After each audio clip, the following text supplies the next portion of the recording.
సమూయేలు మొదటి గ్రంథము 19వ అధ్యాయము.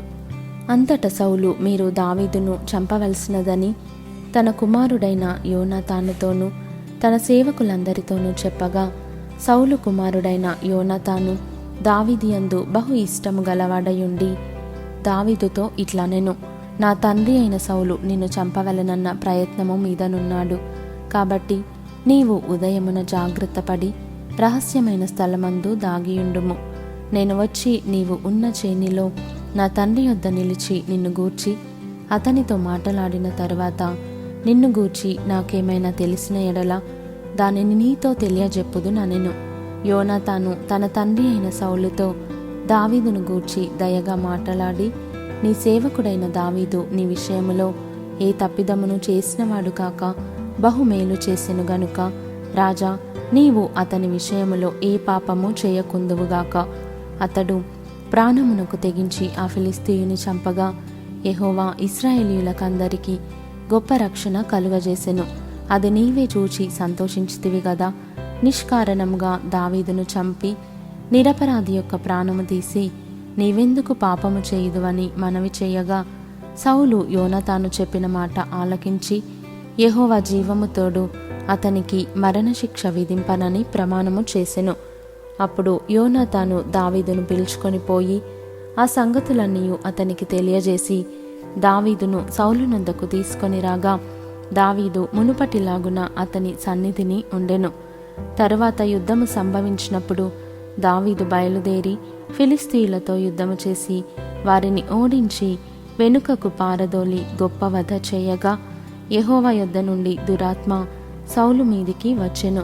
సౌలు ఈటె చేత పట్టుకొని ఇంట కూర్చుండి ఉండెను. దావీదు సితారా వాయించుచుండగా సౌలు ఒకే దెబ్బతో దావీదును గోడకు పొడుచుదునన్న తాత్పర్యము గలిగి ఈటె విసిరెను. దావీదు అతని ఎదుట నుండి తప్పించుకొనినందున ఈటె గోడకు నాటగా దావీదు ఆ రాత్రియందు తప్పించుకొని పారిపోయెను. ఉదయమున అతన్ని చంపవలెనని పొంచియుండి దావీదును పట్టుకొనుటకై సౌలు అతని ఇంటికి దూతలను పంపగా, దావీదు భార్య అయిన మీకాలు, ఈ రాత్రి నీ ప్రాణమును నీవు దక్కించుకొంటేనే గాని రేపు నీవు చంపబడుదువని చెప్పి కిటికీ గుండా దావీదును దింపగా అతడు తప్పించుకొని పారిపోయెను. తరువాత మీకాలు ఒక గృహదేవత బొమ్మను తీసి మంచము మీద పెట్టి మేకబొచ్చు తలవైపున ఉంచి దుప్పటితో కప్పివేసి సౌలు దావీదును పట్టుకొనుటకై దూతలను పంపగా అతడు రోగి అయ్యున్నాడని చెప్పెను. దావీదును చూచుటకు సౌలు దూతలను పంపి, నేను అతని చంపునట్లుగా మంచముతో అతని తీసుకొని రండని వారితో చెప్పగా, ఆ దూతలు వచ్చి లోపల చొచ్చి చూచినప్పుడు తల తట్టున మేకబొచ్చుగల ఒకటి మంచము మీద కనబడెను. అప్పుడు సౌలు, తప్పించుకొని పోవునట్లుగా నీవు నా శత్రువుని పంపివేసి నన్నీలాగున ఎందుకు మోసపుచ్చితివని మీకాలు నడుగగా, మీకాలు, నేనెందుకు నిన్ను చంపవలెను? నన్ను పోనిమ్మని దావీదు తనతో చెప్పినందుకని సౌలుతో చెప్పెను. అలాగున్న దావీదు తప్పించుకొని పారిపోయి రామాలోనున్న సమూయేలునొద్దకు వచ్చి సౌలు తనకు చేసినది అంతటిని అతనికి తెలియజేయగా, అతడును సమూయేలును బయలుదేరి నాయోతుకు వచ్చి అచ్చట కాపురముండిరి.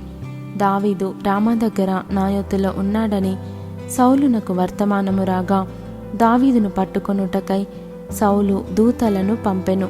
వీరు వచ్చి ప్రవక్తలు సమాజంగా కూడుకొని ప్రకటించుటయు సమూయేలు వారి మీద నాయకుడుగా నిలుచుటయు చూడగా, దేవుని ఆత్మ సౌలు పంపిన దూతల మీదికి వచ్చెను గనుక వారును ప్రకటింపనారంభించిరి. ఈ సంగతి సౌలునకు వినబడినప్పుడు అతడు వేరు దూతలను పంపెను గాని వారును అటువలనే ప్రకటించుచుండిరి. సౌలు మూడవసారి దూతలను పంపెను గాని వారును ప్రకటించుచుండిరి. కడవరిసారి తానే రామాకు పోయి సెకు దగ్గరనున్న గొప్ప బావి యొద్దకు వచ్చి సమూయేలును దావీదును ఎక్కడ ఉన్నారని అడుగగా, ఒకడు రామ దగ్గర నాయోతులో వారున్నారని చెప్పెను. అతడు రామ దగ్గరనున్న నాయోతునకు రాగా దేవుని ఆత్మ అతని మీదికి వచ్చెను గనుక అతడు ప్రయాణము చేయుచు రామా దగ్గరనున్న నాయోతునకు వచ్చి వరకు ప్రకటించుచుండెను. మరియు అతడు తన వస్త్రములను తీసివేసి ఆనాటి రాత్రింబగళ్ళు సమూయేలు ఎదుటనే ప్రకటించుచు పైబట్ట లేనివాడై పడియుండెను. అందువలన సౌలును ప్రవక్తలలోనున్నాడా అని సామెత పుట్టెను.